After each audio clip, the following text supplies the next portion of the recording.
Hello, hello. Hi there. Happy end of August. Oh my God. The summer is almost over. And welcome back to episode number 8 of the Conductors podcast Wisdom series, a new series full of shared life experiences and, of course, wisdom. This series is aired on the last week of each month, and in each episode, I'm going to pose a question to 10 musicians, conductors, or business gurus. So including myself, you will hear a great variety of goodies and wisdom from a bunch of great people. That is why this is called the Wisdom Series. Now, without further ado, let's get started. The question that I'm asking my people this month is, what is your morning routine?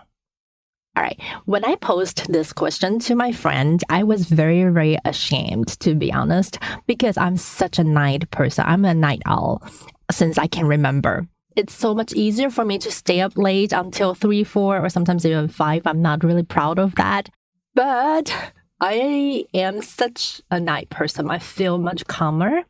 I am the most creative at night when it's quiet and when I have time to reflect on what's been going on in my life, in my day. And that's the best part of my time. So I didn't have a morning routine because during school years, it usually involves anything I can do to get the kids out of the house, to catch the school bus. But starting the month of August, now I have a morning routine before I shuffle the kids out. And that is my morning journal. And this is something that I will share a little bit more next week and the beginning of September, my productivity hacks. And this is a new habit that I developed during the course of the summer because I took a leadership program and I learned this trick from one of my fellow travelers, as we call it, like a fellow. So Kelly told me that she read this book that changed her life, and it's called The Artist's Way.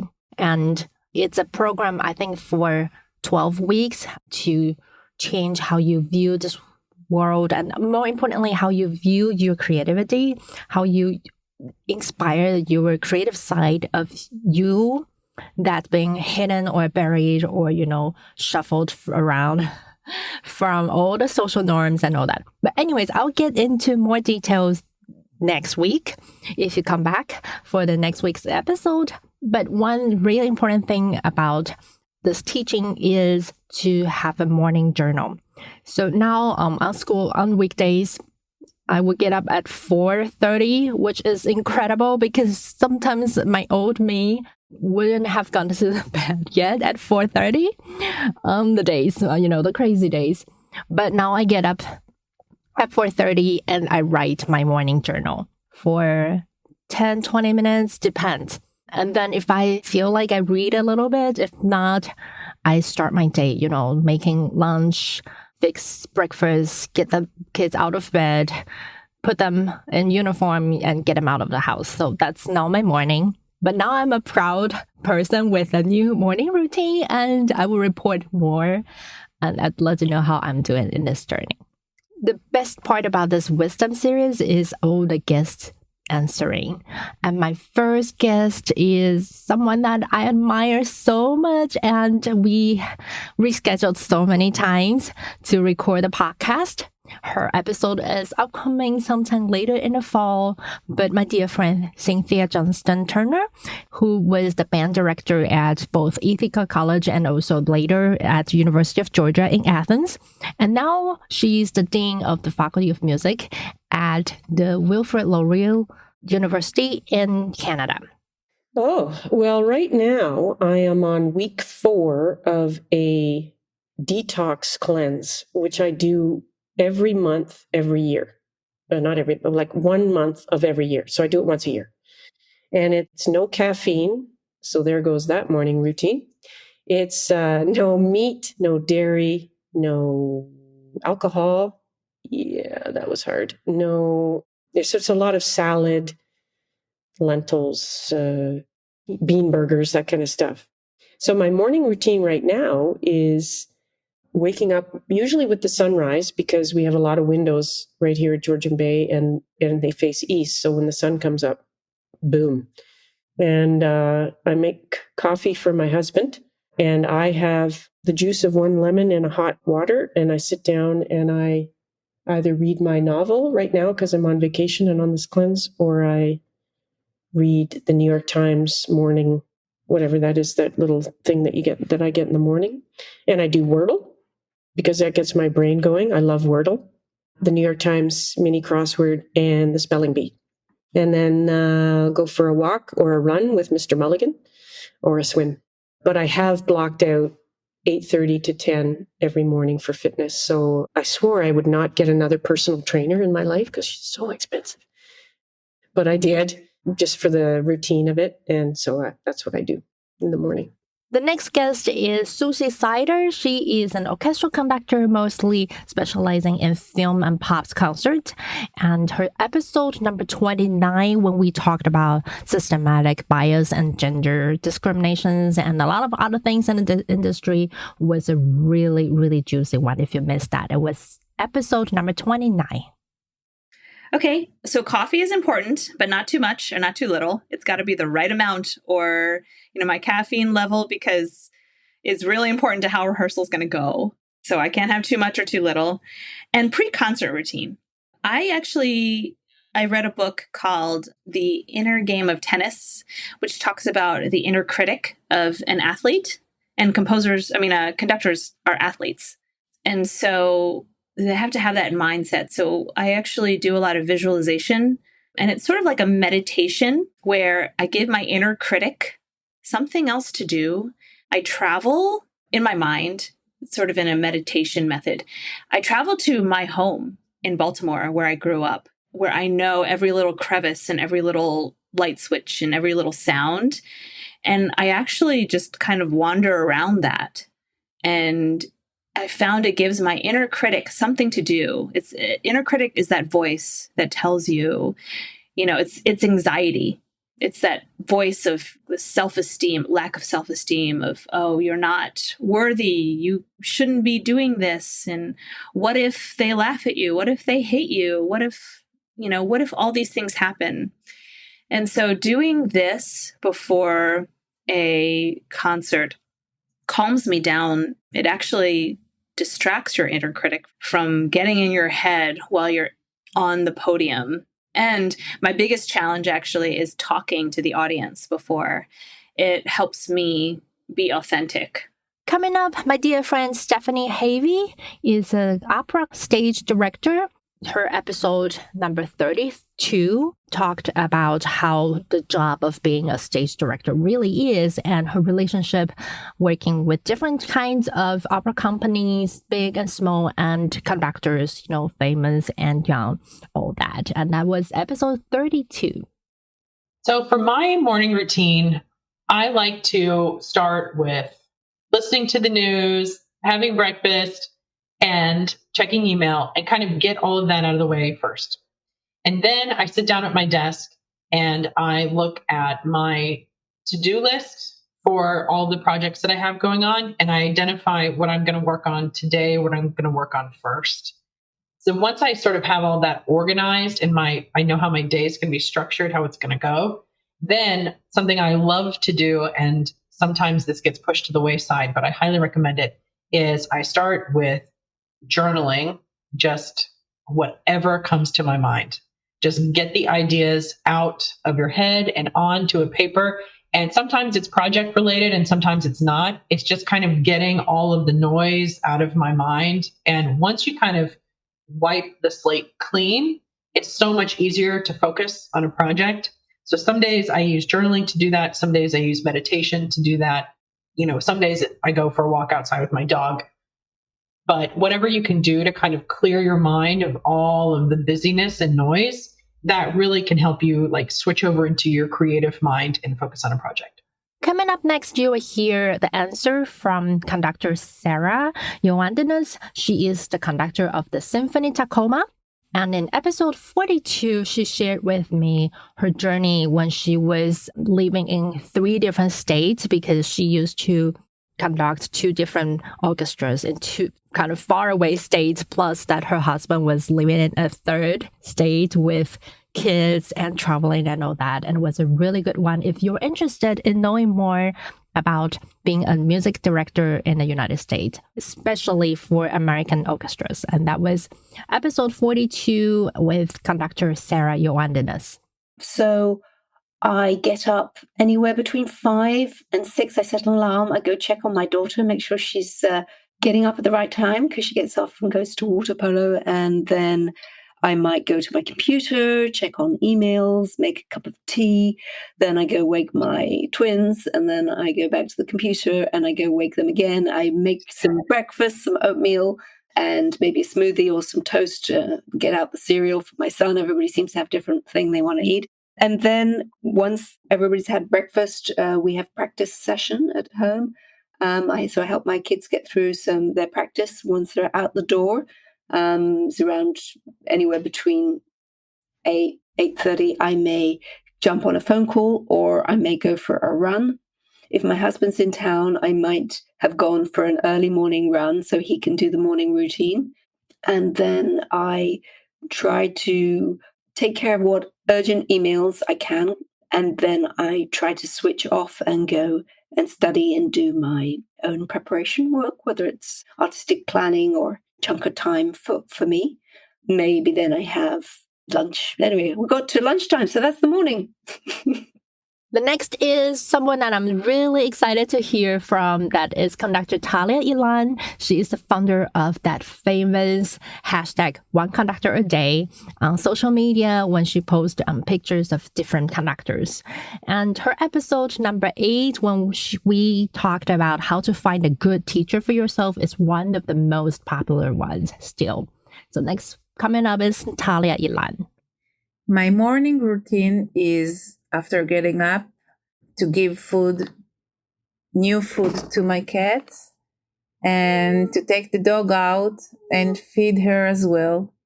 And then sitting by the computer and starting working on my radio show, and also to post my hashtag One Conductor a Day.